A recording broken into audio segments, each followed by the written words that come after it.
Join me as I take on the challenge of avoiding copyright strikes on YouTube, and I'll share my best tips for staying in the clear.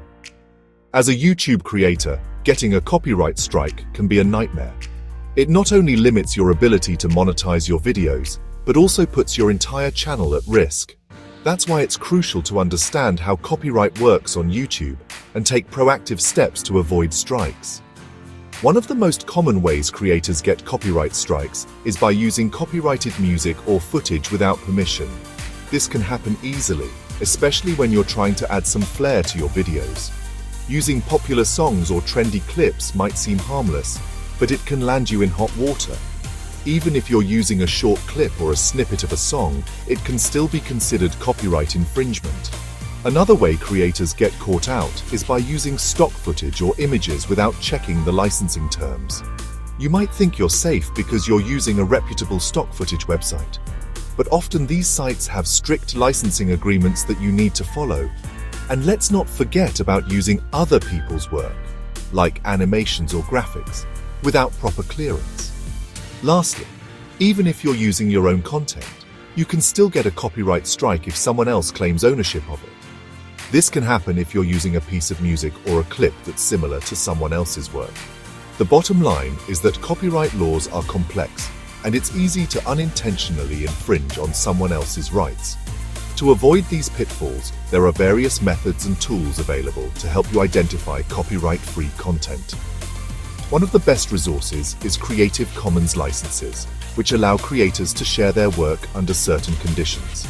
You can also use royalty-free music or footage, which can be a great alternative to copyrighted material.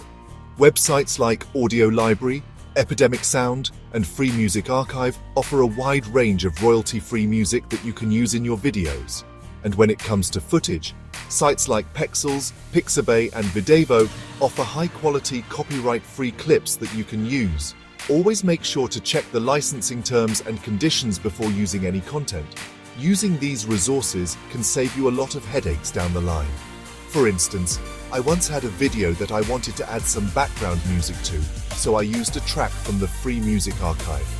I made sure to check the license and give proper credit, and I was good to go. Another strategy that's worked for me is to get creative with my content.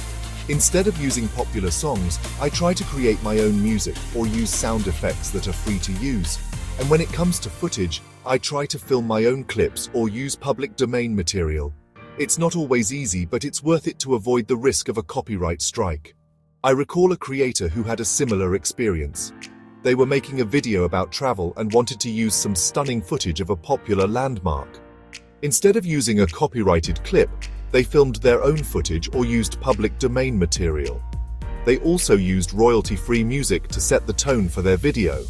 As a result, they avoided a potential copyright strike and were able to monetize their video without any issues. To recap, avoiding copyright strikes on YouTube requires being proactive and taking steps to ensure you're using content that's free from copyright infringement. By using Creative Commons licenses, royalty-free music, and copyright-free footage, you can significantly reduce the risk of getting a strike. If you've had any experiences with copyright strikes or have tips on how to avoid them, I'd love to hear about them in the comments below. And if you're interested in learning more about maximizing your YouTube monetization, be sure to check out my next video.